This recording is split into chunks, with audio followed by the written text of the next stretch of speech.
datang di podcast Voucheria Studio yang mendalami dunia pendidikan anak usia dini. Saya Dewi Nilawati Nasution. Di episode yang pertama ini kita akan membahas peran guru PAUD dalam pengembangan media digital dalam pembelajaran PAUD.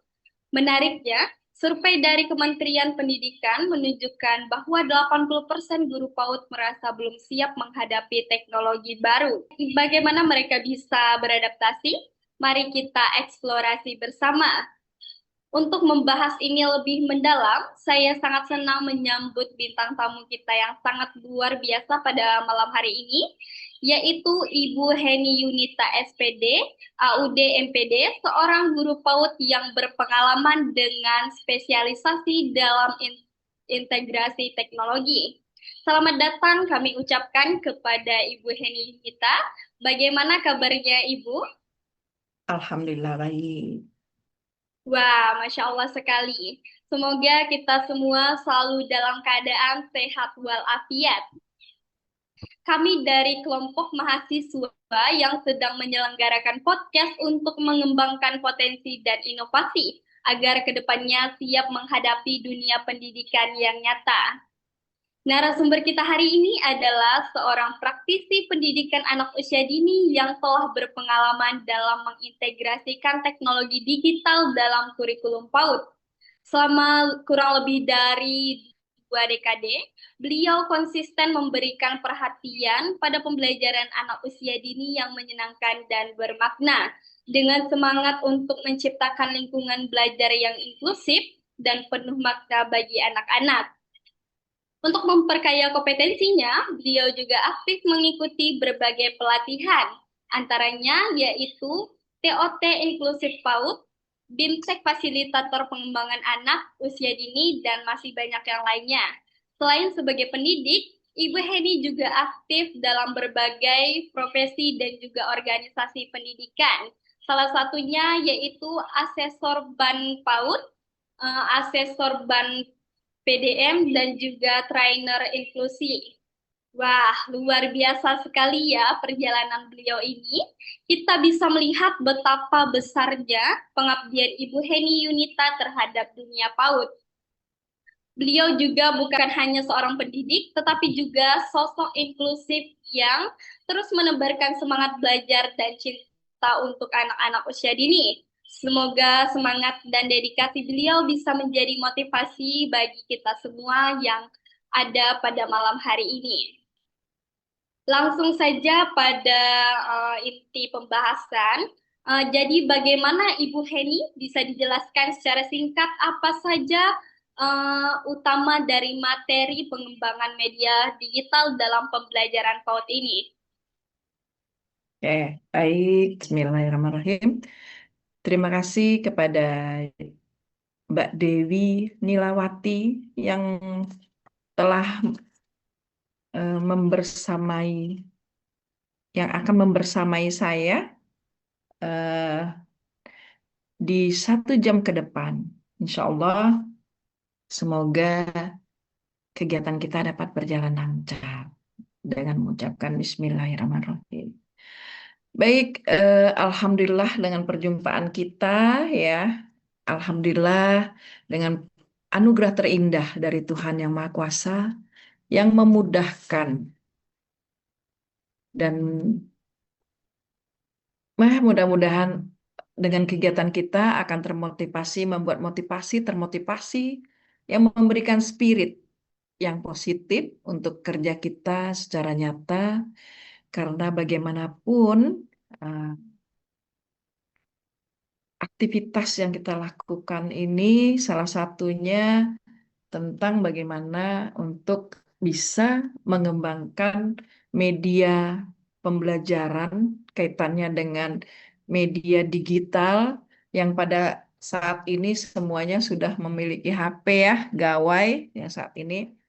Dan kita terus bergerak, bergembira, dan siap melayani peserta didik di sekitar kita.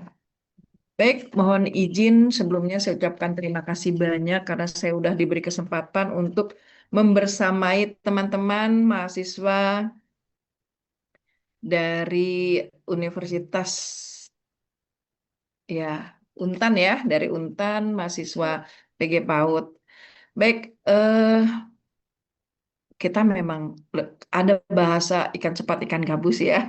Oke, baik kita lanjutkan kaitan dengan media pembelajaran, media digital ya, Bapak kawan-kawan. Media digital itu apa sih sebenarnya katanya kan? Terus peran dari teknologi digital dalam pendidikan anak usia dini itu apa gitu ya? Kaitannya dalam pembelajaran itu apa, ya kan? Dan kita berperan dalam menyediakan alat pembelajaran yang interaktif misalnya, yang menarik, efektif, mendukung berbagai gaya belajar anak. Ya, eh baik, langsung saya jawab pertanyaan dari Mbak Dewi Nilawati. Apa sih katanya tujuan utama kita ya, ya, untuk eh, mengembangkan media pada pembelajaran. Pembelajaran. Yang sekarang kita lihat perannya dulu. Peran teknologi digital dalam pendidikan anak usia dini tadi, saya sudah menyampaikan bahwa media itu ya berperan untuk dalam menyediakan itu, memfasilitasi, mendukung gaya belajar anak. Nah, tujuannya, tujuannya adalah bagaimana membekali para pendidik PAUD dengan pengetahuan dan keterampilan menganalisis kebutuhan media yang relevan dengan tahapan perkembangan anak. Nah, tujuannya itu salah satunya. Kemudian kita merancang dan mengembangkan media digital secara interaktif, edukatif, dan menyenangkan. Ya. Nah, di sini seperti misalnya kita membuat e-box interaktif yang ada di aplikasi. Kita buat-buat aplikasi sederhana, video pembelajaran yang sederhana itu dapatnya dari aplikasi Canva misalnya seperti itu. Kemudian salah satunya lagi tujuan utamanya yang dilihat kan tujuan pengembangan dalam pembelajaran mengintegrasikan media digital secara efektif dan bijaksana dalam proses pembelajaran untuk meningkatkan kualitas, daya tarik dan pencapaian tujuan pembelajaran. Konsepnya kalau tadi tujuan kita bagaimana memanfaatkan media, kaitannya dengan tujuan pembelajaran. Singkatnya adalah eh, untuk menjadikan pendidik PAUD mampu optimalisasikan teknologi digital sebagai alat bantu yang inovasi dan menarik bagi peserta didik atau anak usia dini itu. Seperti itu. Dan eh, yang perlu kita ketahui, saya bilang, sebenarnya konsep dasar media ini kita bisa juga melihat dari karakteristik eh, media pembelajaran untuk anak usia dini ini konsepnya ya sangat sederhana, menarik dan interaktif konsepnya seperti itu.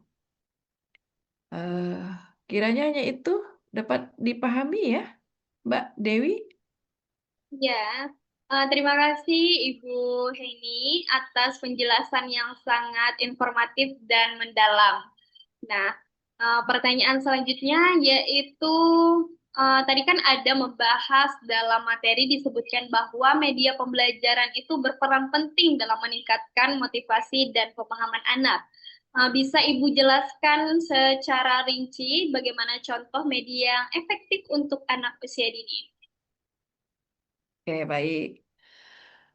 Media yang efektif ya, yang berperan penting. Pada dasarnya, pada dasarnya eh, media itu sebagai sarana untuk membantu guru dalam mengembangkan potensi sesuai mengembangkan indikator-indikator yang ada di dalam pembelajaran ya. Kemudian dilihat dari kebutuhan anak, lihat dari perkembangan anak. Nah, media yang efektif untuk anak usia dini ada kita mengenal prinsip utama belajar sambil bermain. Nah, di sini media yang kita gunakan prinsipnya adalah konkret, interaktif, serta melibatkan semua indera, ya.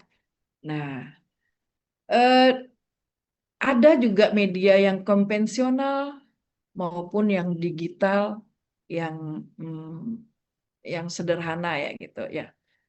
Nah, kalau kita lihat ya secara konkret, nyata, ya, objek nyata, media penting bagi usia dini, hmm, yang yang kita bisa manfaatkan dalam eh, pengembangan di eh, pembelajaran banyak sih sebenarnya. Pengenalan balok, building block, bentuk geometri, media lingkungan, boneka jari. Tapi ini kaitannya dengan eh, digital. Kalau tadi yang non digital. Eh, yang pertama yang kita bisa lihat, misalnya kita membuat video pembelajaran eh, dari eh, menggunakan aplikasi Canva. Kemudian kita bisa di situ ada namanya flashcards. Flashcards ini artinya membuat kartu gambar. Nah, membuat kartu gambar, di situ ada gambarnya, ada warnanya, ada suaranya. Kok ada suaranya, Bu? Iya, karena kalau anak pengenalan gambar itu, pengenalan warna itu bisa lewat lagu, ya, yang kita buat dari, misalnya kita buat kita buat kemudian kita masukkan ke YouTube atau kita buat langsung kolaborasi yang dimasukkan dalam dalam Canva dengan animasinya. Kemudian di situ ada lagi dari Canva juga kita bisa membuat buku cerita gambar seri yang interaktif. Nah, mungkin ibu-ibu calon guru yang ada di sini, kawan-kawan, ibu-ibu masih muda, pastinya mungkin ya sudah paham tentang Canva ya. Canva itu sangat hmm, kreatif kita. Bukan Canva-nya yang kreatif, tapi gurunya atau teman-teman bisa memanfaatkan Canva ini dengan kreatif. Karena di dalamnya isinya sangat luar biasa sekali gitu ya. Nah, di situ ada menyajikan gambar, teks-teks, ditambahi lagi dengan audio kita. Apakah langsung dari suara kita atau kita ngambil dari YouTube atau dari internet yang lain gitu ya. Jadi di sini kita bisa juga ketika kita masukkan audio narasi atau elemen interaksi yang kita bisa klik digital menumbuhkan namanya minat literasi samanya. Kemudian kita bisa yang tadi udah saya sampaikan membuat animasi, video animasi edukasi. Ya, eh, nanti kita akan bisa masuk ke Canva. Nanti kita akan buat sama-sama pada saat di episode yang akan datang. Di sini tapi yang jelas teman-teman sudah tahu. Nah, di sini kalau kita membuat video cerita dengan warna yang cerah, karakter yang lucu, namun perlu diingat ya, teman-teman ya, untuk membuat itu durasinya 3 sampai 5 menit. Dan di situ dalam cerita itu kita masukkan konsep-konsep sederhana, misalnya pengenalan binatang. Audiovisualnya sangat efektif untuk memahami konsep di situ. Kemudian kita lihat lagi eh, ada yang namanya game edukasi sederhana. Nah, di aplikasi ini kita belajar berinteraksi. Aplikasi tablet bisa juga, lewat laptop bisa juga ya. Dan anak berinteraksi bisa ya mewarnai seperti itu. Kalau ada di yang terbaru yang kita apa namanya? Yang pernah viral dan memang viral ya. Bukan lagi viral, memang udah program dari pemerintah yaitu IF IFP, nah itu ada manfaat dalam pembelajaran sangat luar biasa sekali. Meningkatkan di situ bisa meningkatkan motivasi dan anak-anak bisa fokus karena konsep yang disajikan itu sangat luar biasa. Eh, IFP itu apa ya? Itu seperti interaktif flat panel itu ya. Ya dalam pembelajaran PAUD itu sangat luar biasa sekali. Eh, itu penggabungan, fungsi miripnya gabungan antara proyektor, komputer, papan tulis. Nah, tetapi dia menggunakan eh, teknologi layar sentuh yang eh, apa res, rel- eh, resolusinya tinggi.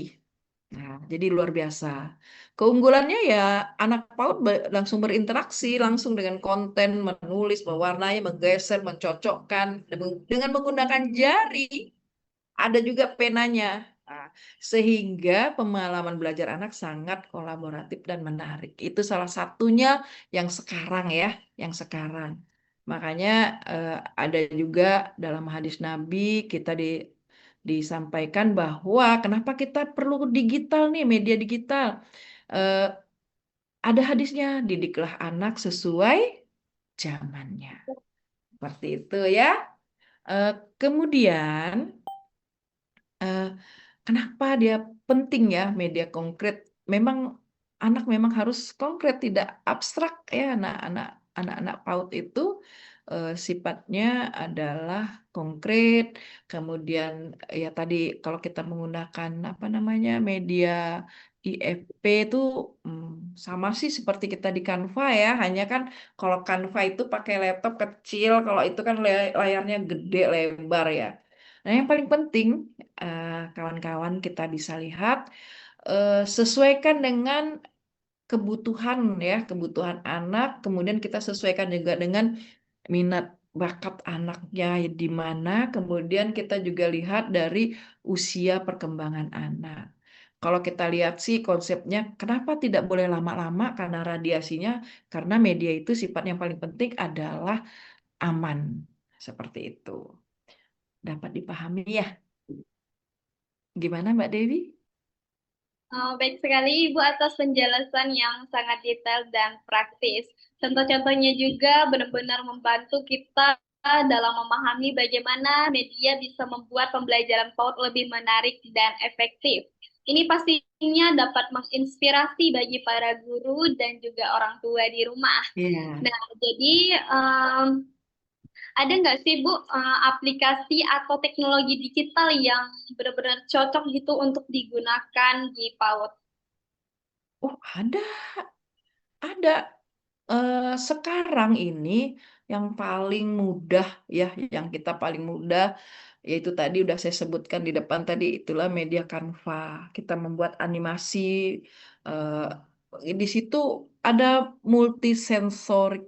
Nah, jadi namun ya yang kita lihat di situ kita membuat video, kita membuat video apa bercerita dengan animasi. Kemudian kita bisa juga pakai game. Kalau game dulu itu puisi atau kita dalam membuat apa namanya ala lintang maze. Terus bisa juga kita bikin apa satunya tuh bisa juga kolase dengan warna. Misalnya bentuk binatang, kemudian ada warna-warnanya tuh kita tinggal tempel-tempel. Kas- Kasarnya sih bukan kolase sih sebenarnya kita tinggal memberi warna-warna. Kalau di layar sentuh tinggal ditempelkan, oh ini ke sini, lalu tempelkan sini warna ini warna hijau daun. Ah ini warna gunung bentuknya seperti ini, kemudian dikasih warna, tinggal disesuaikan. Bisa juga menggunakan warna warna itu bisa juga dikolaborasi. Kalau di anunya namanya kalau di dunia dunia yang sebenarnya apa namanya? Kalau penggabungan warna yang lebih menarik supaya bisa lebih menarik ya.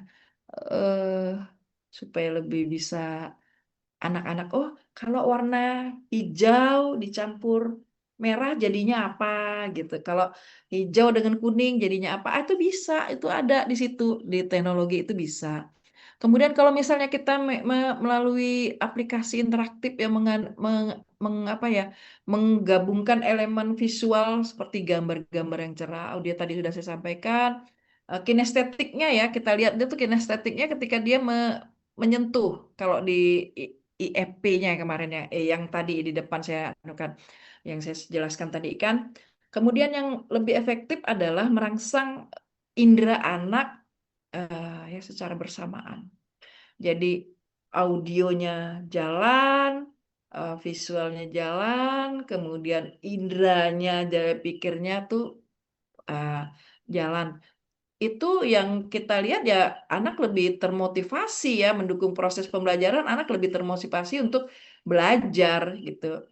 Jadi ada apa ya, ada peningkatan untuk keterlibatan secara langsung gitu. Ada game edukasi kita bisa rancang atau kalau sekarang disebut apa coding ya gitu, seperti itu. Fitur-fitur digital itu membuat anak lebih tertantang ya, termotivasi untuk belajar dan menyelesaikan pekerjaannya tanpa harus menggunakan LK gitu. Nah, kemudian personalisasi pembelajaran terhadap teknologi, ada yang menawarkan diferensiasi, pembelajaran diferensiasi ada dalam perbedaan dalam materi dan eh, kecepatan belajar sesuai dengan kebutuhan. Tadi saya sebutkan kebutuhan dan minat individu setiap anak. Itu itu kaitannya pertama untuk motivasi. Kedua, ada pengembangan. Pengembangan dari mana? Dari kognitif. Apa kognitif, kemudian literasi awal.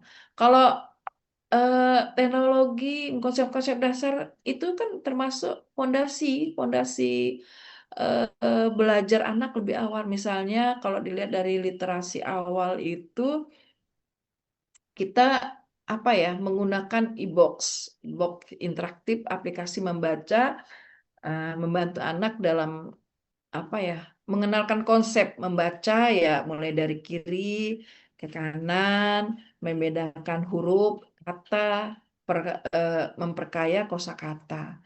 Yang paling penting anak-anak itu kita ajarkan kenalkan huruf vokal dulu, huruf vokal. Selain kita nampakkan hurufnya, kemudian kita sebutkan melalui apa, literasi awal melalui apa, ya itu tadi media digital yang ada di layar. Di laptop juga bisa ya, kita menggunakan apa itu, yang paling mudah ya memang Canva, ya. Kemudian dari kognitif itu kan kalau kita aplikasi itu bisa bergerak-gerak gitu kan, ada yang seperti itu ya. Kemudian bisa juga anak apa namanya kreativitas. Di situ ada desain sederhana seperti Canva for Kids. Ada juga mendorong anak untuk berekspresi dan berkreasi seperti itu.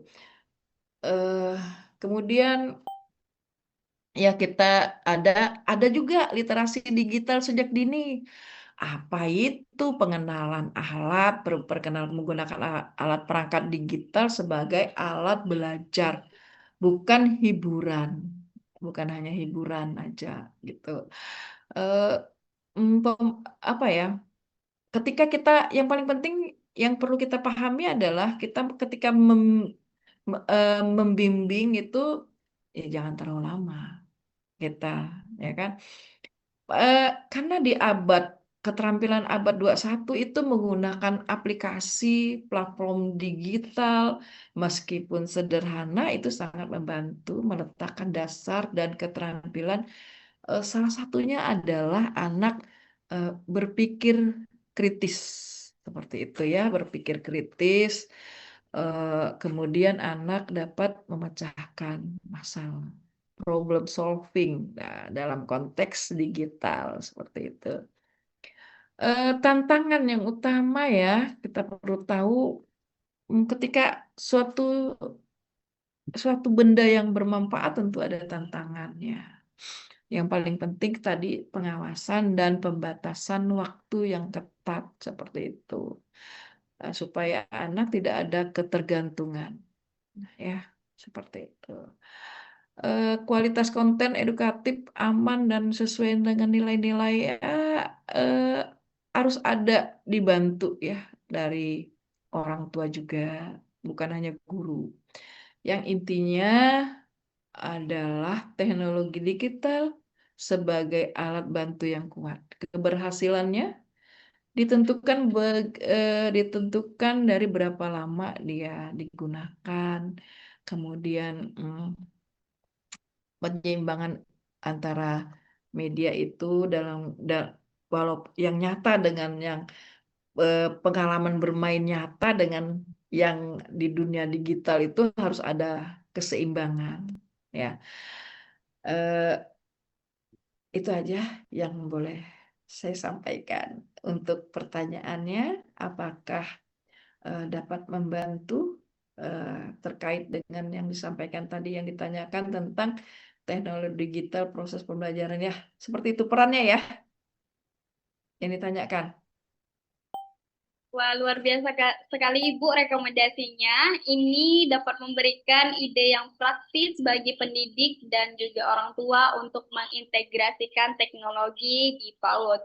Nah, jadi dalam perencanaan media pembelajaran digital, langkah apa sih Bu yang paling penting untuk dilakukan guru terlebih dahulu?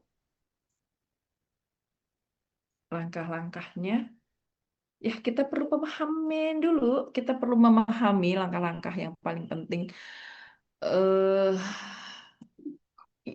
Kita perlu pahami dulu tujuannya yang akan dicapai, dalam apa ya, manfaat kita menggunakan digital ini apa, seperti itu. Gimana? Ya, Ibu. Terus gimana sih cara mengintegrasikan media digital yang sudah dibuat dalam kehidupan belajar sehari-hari di kelas? eh untuk di kelas ya, pada dasarnya media digital itu adalah jembatan ya kita ketika kita yang membuat pembelajaran itu supaya lebih bermakna dalam kehidupan sehari-hari dan tidak berlebihan ya. Eh, itu sebagai alat bantu bukan tujuan fokus utama dalam pembelajaran. Itu bisa kita buat video pembelajaran, kuis interaktif, e-book dan lain-lain dalam kehidupan sehari-hari. Integrasi yang paling penting pengawasan keseimbangan. Keseimbangan artinya hmm, waktu penggunaan media digital ya paling maksimalnya 10 menit dan harus disandingkan dengan aktivitas fisik dan apa ya, interaksi sosial. Karena kan kenapa kita perlu interaksi sosial? Karena media ini kan tidak ada perasaannya gitu, supaya anak tuh bisa ada rasa empatinya. Makanya kita harus membatasi dan harus ada interaksi sosial secara langsung gitu. Kalau dalam keseharian kesehariannya. Eh, Dilihat dari relevansinya media digital itu ya memang sangat relevan dengan kalau kita membuat pembelajaran kita lihat dari temanya, topiknya apa dan tujuan pembelajarannya itu dari pembelajarannya.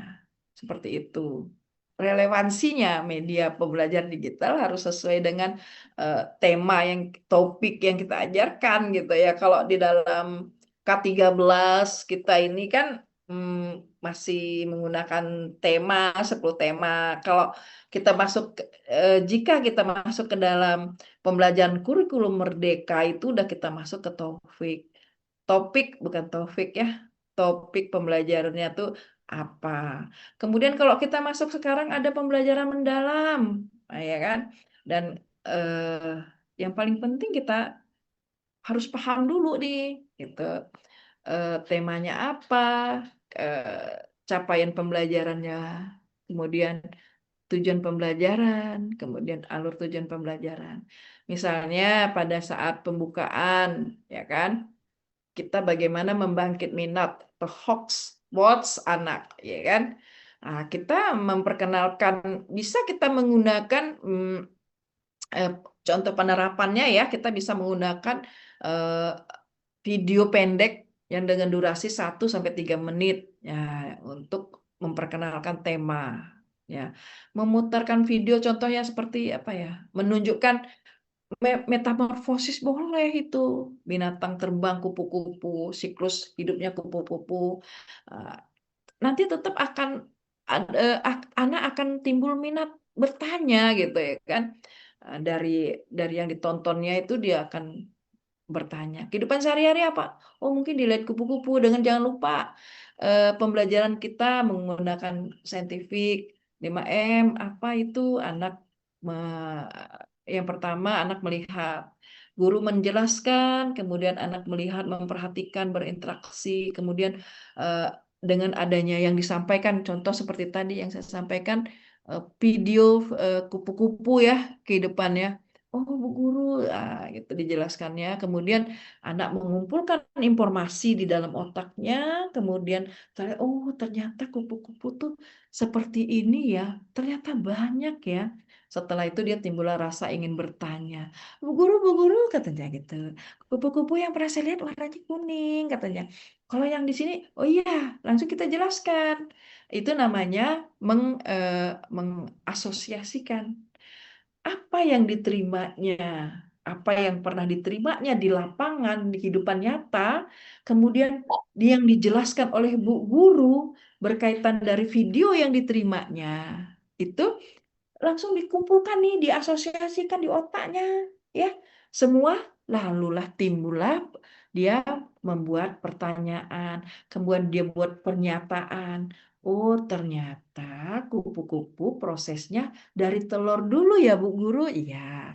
Setelah anak-anak itu mengakomodasikan di dalam ini, kemudian dia mengungkapkan, kemudian dia lanjut untuk membuat pernyataan. Nah, yang paling sulit ini dia membuat pernyataan nih, Bu. Makanya kita harus seling melatih anak, yaitu tadi menggunakan video-video atau memang kita harus berinteraksi terus sama anak, ya. Kemudian dalam kegiatan inti ya kan eh, gunakan aplikasi termasuk juga kuis, bisa kita gunakan kuis. Misalnya menggunakan tablet, biasanya ada tuh ya kalau dulu adanya Chromebook, kita kan nggak dapat Chromebook ya untuk yang terus kita lihat bentuk geometri sudutnya tentang huruf-huruf di literasi. Misalnya ini huruf A, kemudian warnanya merah dipadukan dengan buah apel. Sambung nih kata-katanya tinggal dimasukkan. Kemudian kita menggunakan e-books interaktif secara klasikal. Kita menggunakan layar proyektor itu termasuk tuh kan menunjukkan atau menyebutkan objek-objek yang ada di dalam layar seperti itu. Langsung ke kegiatan penutup, salah satu juga kita menggunakan kuis interaktif seperti Kahoot yang menanyakan kembali konsep yang udah diajarin anak-anak tadi udah belajar apa ya gitu. Hewan apa yang ada di air? Tadi kita belajar kupu-kupu loh, tetapi ya yang penutupan ini mereview. ah, Besok kita belajar lagi ya tadi tentang kupu-kupu binatang yang bisa terbang. Besok kita belajarin lagi tentang binatang air. Nah, sekarang tunjukkan mana yang air, gitu. Binatang air kita tunjukkan berbagai macam gitu. Binatang-binatang nanti kita bisa sebutkan mana yang udara yang bisa terbang, mana yang di darat, mana yang di air seperti itu. Itu sederhana sih kita buat bisa menggunakan kuis interaktif seperti yang itu Kahoot. Nah, seperti itu. Kemudian kegiatan transisi kita bisa memutar lagu itu digital semua ya. Anak saat-saat anak membersihkan mainan setelah dia habis bermain ya kan. Disitulah kita dalam penilaian observasi, pengaturan emosi, nah penggantian kegiatan ya kan anak sudah selesai.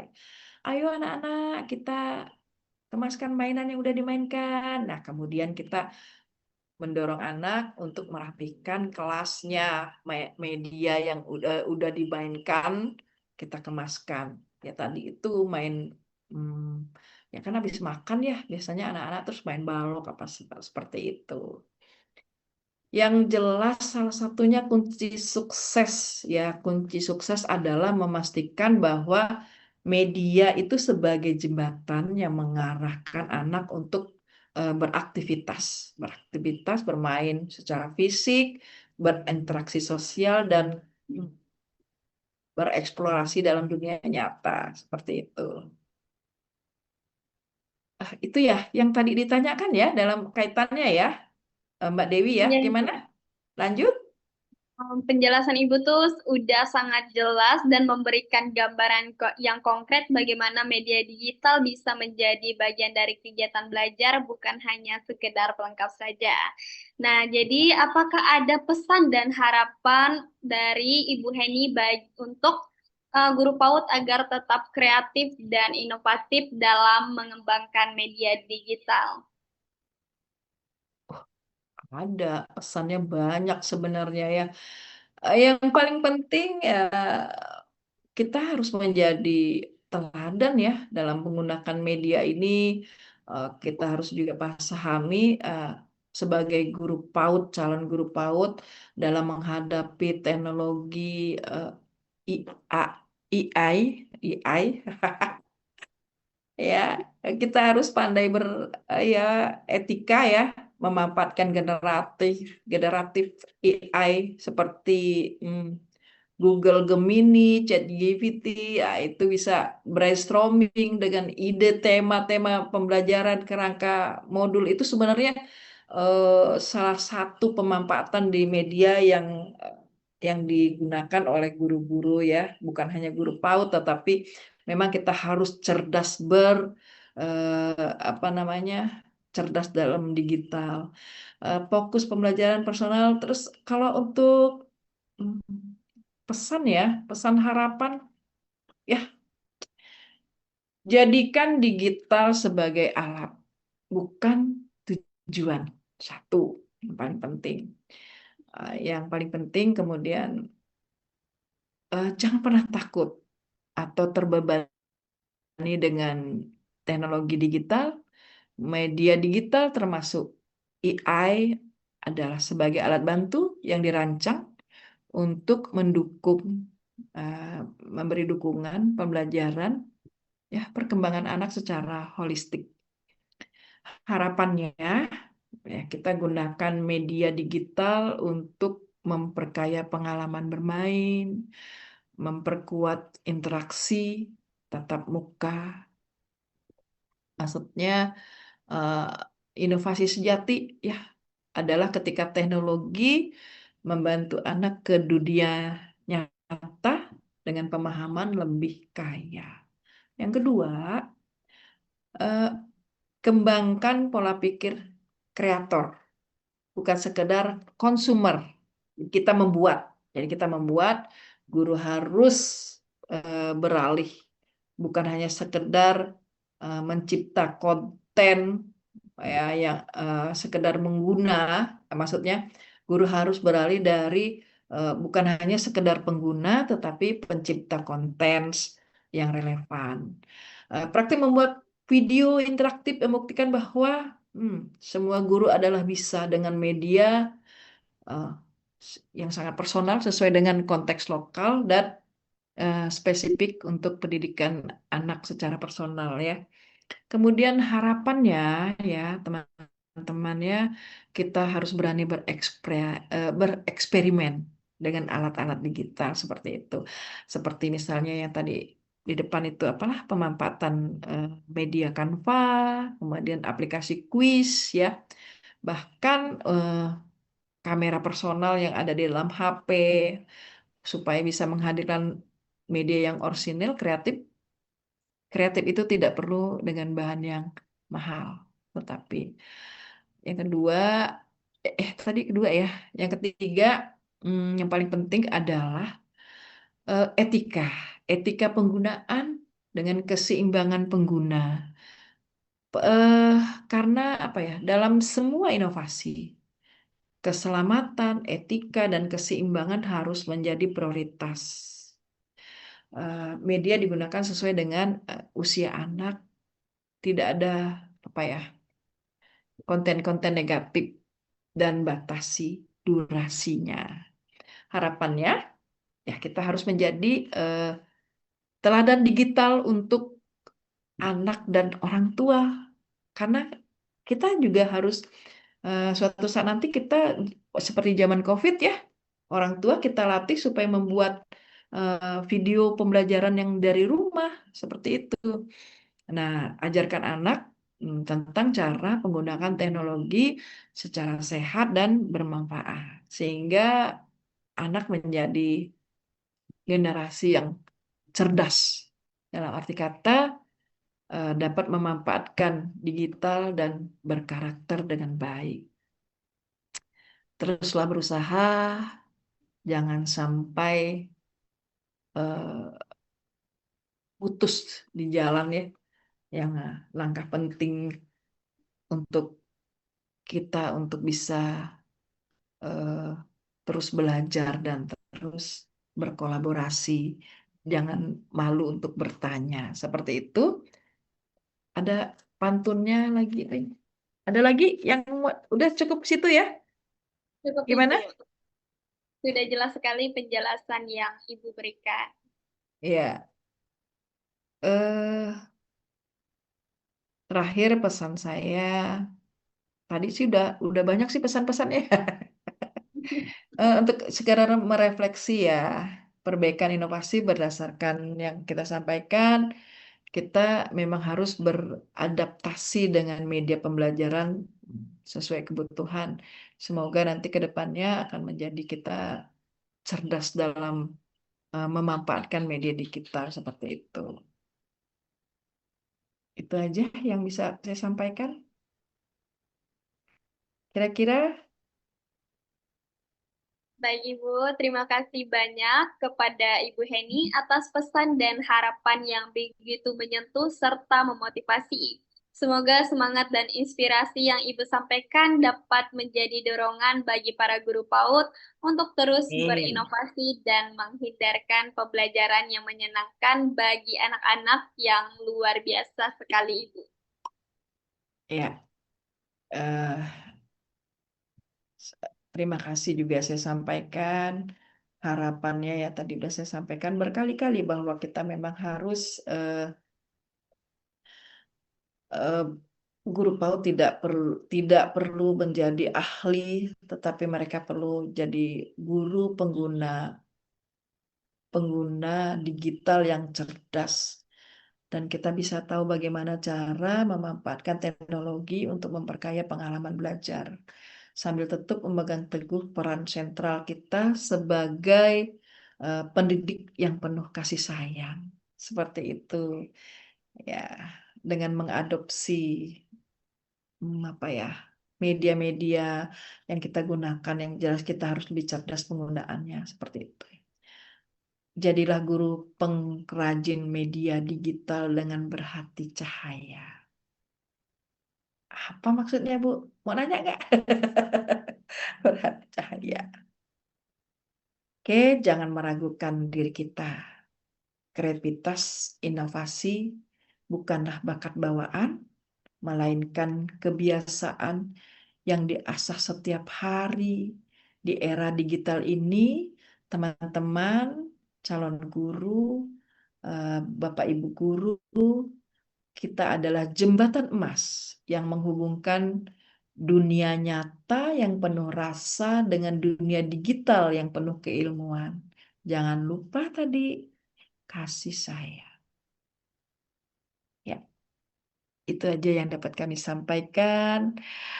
Pantunnya boleh disambut dengan cakepnya.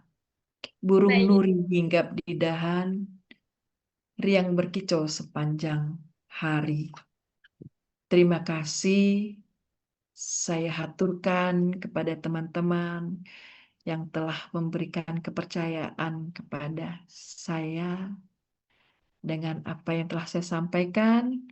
Semoga senantiasa membawa inspirasi untuk kita semua. Amin.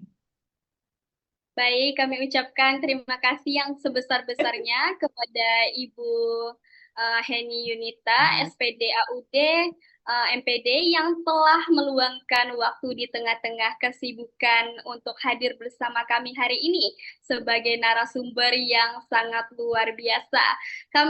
Terima kasih kami ucapkan atas ilmu, pengalaman, dan inspirasi yang telah Ibu bagikan. Semoga apa yang disampaikan dapat menjadi inovasi dan pengetahuan yang berbahagia, yang berharga bagi kita semua. Amin.